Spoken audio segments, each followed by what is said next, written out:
नमस्कार दोस्तों, मैं अर्पिता सिंह आप सबका स्वागत करती हूँ। दोस्तों, संदीप माहेश्वरी जी का नाम तो आप सभी लोगों ने लगभग सुना होगा। दुनिया के बेहतरीन मोटिवेटरों में उनकी गिनती होती है। एक बार हमने उनका एक शो देखा था जिसमें वो बता रहे थे कि जब कोई आपका मजाक बनाए उससे पहले ही आप खुद का मजाक खुद ही बना लीजिए तो ज़्यादा तकलीफ़ नहीं होगी।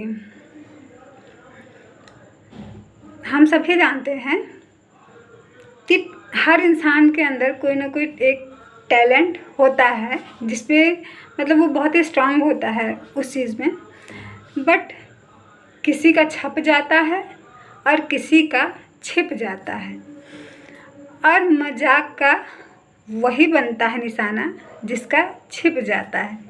हमें भी ऐसे ही कुछ मतलब राइटिंग में दिलचस्पी थी क्या है भी, बट मेरा कभी छप नहीं पाएगा ये हमें पता है। लेकिन जिन्हें ये बात पता है वो हमारा मजाक बनाए। हमने सोचा इससे पहले आप लोगों के साथ मिलके हम खुद ही अपना मजाक बना लेते हैं। तो फिर शुरू करते हैं। एक एग्ज़ाम्पल है उसी के थ्रू कि क्योंकि जो सामने आता है लोग उसे ही मतलब सही समझते हैं। बाकी जो चीज़ें बैक साइड में है जिसे किसी ने देखा नहीं है वो तो मात्र उसे ख्याली पुलाव ही तो समझेंगे। उनका समझना भी गलत नहीं है। वह लेखक बनना चाहते हैं, ख्याली राम नाम है उनका, पर वो लिख नहीं पाते हैं। एक दिन उन्होंने अपनी यह समस्या मुझे बताई। मैंने कहा अब यह कतई ज़रूरी नहीं कि लेखक बनने के लिए आपको लिखना आता ही हो। बिना लिखे भी आप लेखक बन सकते हैं, रोज़ अखबारों में छप भी सकते हैं। उन्होंने पूछा वह कैसे? मैंने बताया अपने शहर के महात्मा गांधी मार्ग की तीसरी गली के अंतिम छोर पर दुकान है साहित्य भंडार। वहाँ हर तरह का साहित्य मिलता है।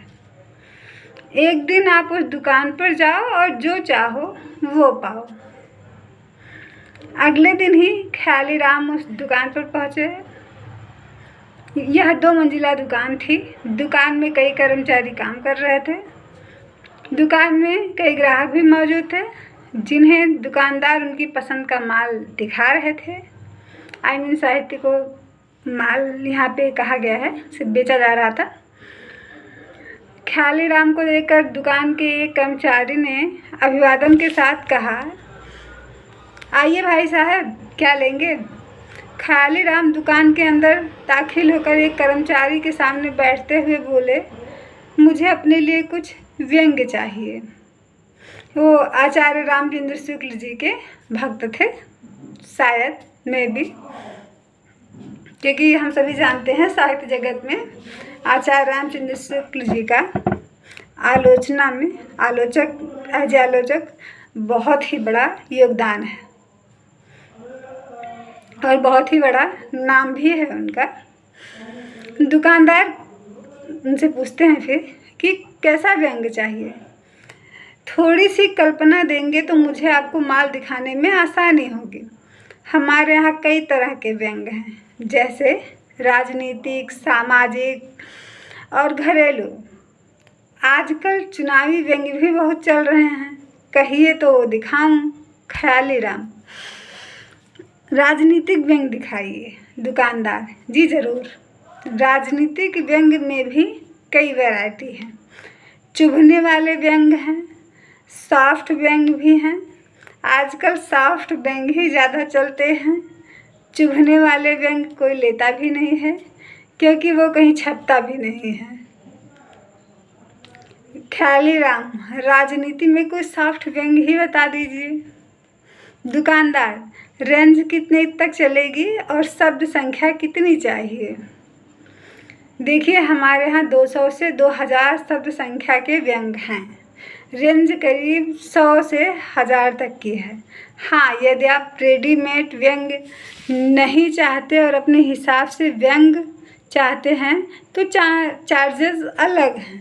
ख्याली राम, मुझे 100 रुपये वाला 400-500 शब्दों का कोई अच्छा सा व्यंग दिखाइए।